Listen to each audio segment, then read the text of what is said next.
విశ్వాస జీవితం నడక బాగుండాలన్నా, ఒక విశ్వాస జీవితం నిలబడి ఉండాలన్నా, నిలకడగా ఉండాలన్నా, ఒక విశ్వాస జీవితం క్రీస్తు కొరకు పరిగెత్తాలన్నా, ఏ ప్రమాదము నీ పాదములకు తాకకుండా ఉండాలి అంటే దేవుడు అనుగ్రహించినటువంటి పాదరక్షలు ఆత్మ సంబంధమైన నీ యాత్రలో నువ్వు ధరించుకుని ఉండాలి. శరీర సంబంధమైన చెప్పులకి ఎంత ప్రాధాన్యత ఇస్తున్నావు కదా, ఆత్మ సంబంధమైన నడక అందముగా మారడానికి, నీ నడత జాగ్రత్తగాను బాగుగాను ఉండుట కొరకు సమాధాన సువార్త వలనైన చెప్పుల జోడు తొడుక్కుని ఉండాలి. దేవునికి మహిమ కలుగునుగా. బిగ్గరగా చెప్దాం హల్లెలూయా.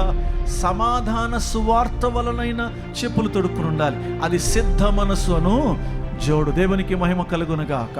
ఆసక్తి కలిగినటువంటి స్థితి, ఆసక్తితో ప్రభు పాదాల దగ్గరికి రావడం, ఆసక్తితో నీ ఆత్మీయ జీవితంలో నడవడం, ఆసక్తితో సిలువను వెంబడించడం, ఆసక్తితో నిన్ను నువ్వు ఉపేక్షించుకొని నీ సిలువను ఎత్తుకొని ప్రభు వైపు పరిగెత్తడం, ఆసక్తితో సిద్ధ మనసు కలిగిన వాడై పరలోక రాజ్యము కొరకు సియోను శిఖరం మీద చేరడానికి నడవాలి. దేవునికి మహిమ కలుగునుగాక.